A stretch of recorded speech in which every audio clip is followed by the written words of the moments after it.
सातवें वेतन आयोग की सिफारिश 1 जनवरी 2016 से लागू की गई थी। उम्मीद है 8वें वेतन आयोग को 1 जनवरी 2026 से लागू किया जाएगा। आज हम जानते हैं 8वें वेतन आयोग का पूरा सच और जमीनी हकीकत। हमारी टीम के रिसर्च के अनुसार वेतन और पेंशन में 35% तक वृद्धि का अनुमान और न्यूनतम वेतन 18,000 से बढ़कर 51,000 तक होने की उम्मीद और अधिकतम वेतन 2.5 लाख से बढ़कर 6,40,000 तक होने की उम्मीद है।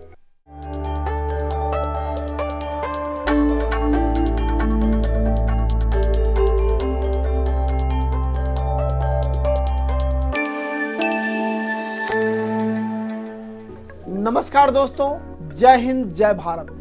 आपके अपने चैनल डिफेंस वेलफेयर न्यूज पे आपका स्वागत है। जैसा कि हॉट टॉपिक है 8वां वेतन आयोग, आप सबकी डिमांड है, आप सबके अनुसार लगातार हम अपडेट कर रहे हैं और आज की खास अपडेट है कि 7वें वेतन आयोग की सिफारिश 1 जनवरी 2016 को लागू हो गई। क्या 8वां वेतन आयोग 1 जनवरी 2026 से लागू होगा? क्या मोदी सरकार अपनी जो कमिटमेंट है उसको समय पे पूरा करेगी? क्या केंद्रीय कर्मचारियों एवं पेंशन धारकों के कसौटी पर खरा उतरेगी? आइए बात करते हैं इसके ऊपर और इसका विश्लेषण करते हैं। 8वें वेतन आयोग के मंजूरी के बाद लगातार हम आपको अपडेट कर रहे हैं और एक एक अपडेट आप तक पहुंचा रहे हैं। फिर भी आपके सवाल, कमेंट्स और फोन कॉल आ रहे हैं जिस पे आज मैं बात करने वाला हूं। सबसे ज़्यादा जो सवाल है कि वेतन आयोग क्या होता है, वेतन आयोग का गठन सरकार किस तरह से करती है, अब तक कितने वेतन आयोग का गठन हुआ है और 8वें वेतन आयोग में सरकार से क्या उम्मीद है, फिटमेंट फैक्टर क्या है, फिटमेंट फैक्टर से क्या फ़र्क पड़ने वाला है, कर्मचारी एवं पेंशन धारकों के लाइफ में, उनके फाइनेंशियल स्थिति में 8वें वेतन आयोग के बाद क्या फ़र्क पड़ने वाला है और पहले से 7वें वेतन आयोग तक कितना सैलरी बढ़ा, उसका अनुपात क्या था, इन सब पे आज विश्लेषण करेंगे, बात करेंगे, अपडेट करेंगे। सबसे पहले वेतन आयोग को समझते हैं। सरकार हर लगभग 10 साल पे वेतन आयोग का गठन करती है और उनकी सिफारिशों पे सारे मुद्दों को ध्यान में रखते, महंगाई को और अपने कर्मचारी पेंशन धारकों की ज़रूरतों को ध्यान में रख के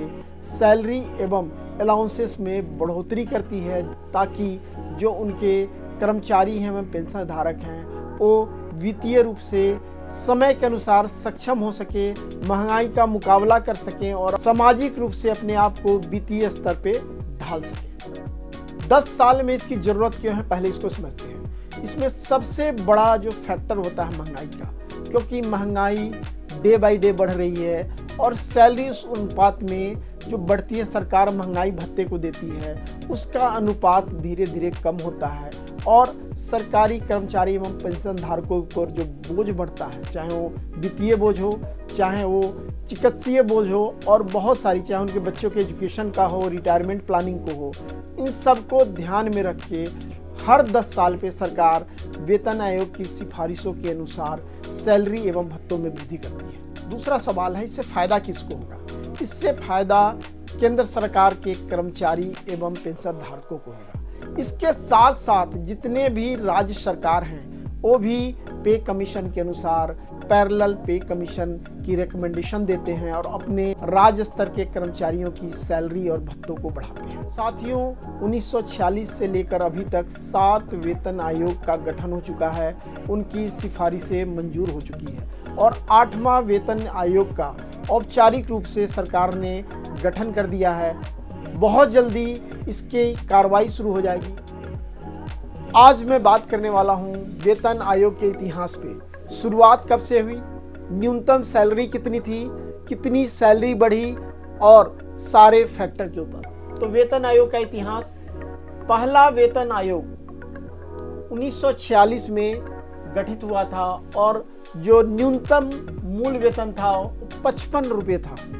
55 रुपये मात्र 1946 में था और अधिकतम वेतन 2,000 रुपये था। दूसरा जो वेतन आयोग था उसका गठन 1957 में अर्थात 10 साल बाद हुआ और न्यूनतम वेतन जो 55 रुपये से बढ़ के अराउंड 45% तक बढ़ के 80 रुपये हो गया और अधिकतम वेतन 50% बढ़ के 3,000 रुपये हो गया। अब हम बात करेंगे तीसरे वेतन आयोग की। इसका गठन 1973 में हुआ और न्यूनतम वेतन 80 रुपये से बढ़ के 185 रुपये हो गया। एक बड़ा जंप 200% से ज़्यादा हुआ और जो अधिकतम वेतन था 3,000 से बढ़ के 3200 रुपये हुआ, लगभग 7 से 8% तक की वृद्धि हुई। अब हम बात करेंगे चौथे वेतन आयोग के ऊपर जो 1986 में आया, जो 185 से 750 रुपये, सबसे बड़ा जंप अगर मैं बात करूं सैलरी में या पेंशन में, चौथे वेतन आयोग में आया और जो अधिकतम वेतन था 8,000 हुआ, जो लगभग 250% की वृद्धि हुई। अब हम बात करते हैं पांचवें वेतन आयोग की। पांचवा वेतन आयोग 1996 में आया 10 साल बाद और जो न्यूनतम वेतन था 750 से बढ़ के 2,550 रुपये हो गया। यहाँ भी एक क्वांटम अच्छा जंप हुआ और अधिकतम वेतन 8,000 से बढ़ के 30,000 रुपये हो गया। छठा पे कमीशन 2006 में आया, जो 2,550 से बढ़ के न्यूनतम वेतन 7,000 हो गया और अधिकतम वेतन 30,000 से बढ़ के 90,000, लगभग 300% का जंप अधिकतम वेतन में है। अब हम बात करेंगे सातवें वेतन आयोग पे, जो 1 जनवरी 2016 को आया और न्यूनतम वेतन जो 7,000 रुपये था 7,000 से बढ़ के 18,000 हो गया और अधिकतम वेतन जो 90,000 था 90,000 से बढ़ के 2.5 लाख हो गया। अब सभी साथियों को इंतजार है कि 8वें वेतन आयोग में न्यूनतम वेतन क्या होगा, अधिकतम वेतन क्या होगा। तो जो हमारी टीम है जो रिसर्च कर रही है, हम भी एनालाइज कर रहे हैं, जो कर्मचारी संघ की डिमांड है, तो लगभग 8वें वेतन आयोग में जो डिमांड है 18,000 से बढ़ के न्यूनतम वेतन मिनिमम 51 से 55,000 होना चाहिए और जो अधिकतम वेतन है 2,50,000 से बढ़ के 6,40,000 होना चाहिए। 8वें वेतन आयोग में वेतन किस तरह से तय होगा, फिटमेंट फैक्टर क्या होगा। 7वें वेतन आयोग में फिटमेंट फैक्टर 2.57 था, क्या यह 3 होगा या 2 से नीचे होगा। इसका एक सबसे बड़ा कारण है कि 7वें वेतन आयोग तक 10 सालों में जो डीए था लगभग 125% बढ़ा था, 9 सालों में डीए 63% तक बढ़ा हुआ है। तो एक बड़ा फैक्टर है, क्या यह फिटमेंट फैक्टर को इफेक्ट करेगा। इसके ऊपर पूरी न्यूज़ एनालिसिस आप हमारे न्यूज़ चैनल पे देख सकते हैं, हमने बनाया हुआ है और उसके अनुसार लगभग 1.95 का फिटमेंट फैक्टर आना चाहिए।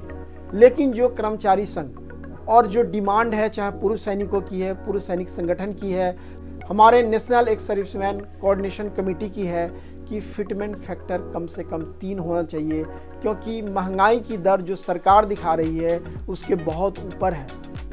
जो आर्थिक स्थिति केंद्रीय कर्मचारी एवं पेंशन धारकों की है उसके अनुसार फिटमेंट फैक्टर कम से कम 2.8 to 3 के बीच होना चाहिए, जिसके अनुसार न्यूनतम वेतन 18,000 से बढ़ के 51,000 to 55,000 होनी चाहिए और अधिकतम वेतन 2.5 लाख से बढ़कर 5.5 to 6.4 लाख होना चाहिए। साथियों, तो ये आज था हमारा विश्लेषण 8वें पे कमीशन का पूरा सच। फिटमेंट फैक्टर क्या होगा, पहले से 7वें पे कमीशन तक कितनी सैलरी बढ़ी, पेंशन का अनुपात उसी रूप में कितना बढ़ा, इसके ऊपर भी बात करेंगे।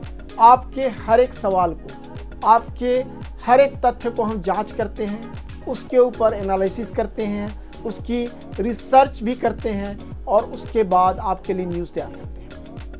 आज का हमारा विश्लेषण कैसा लगा, इसके ऊपर अपनी राय जरूर दें। इसको ज़्यादा से ज़्यादा अपने साथियों तक शेयर करें, अपडेट करें, लाइक करें, कमेंट करें, ताकि हम इसी तरह आपके पास लगातार अपडेट्स लेके आते रहें।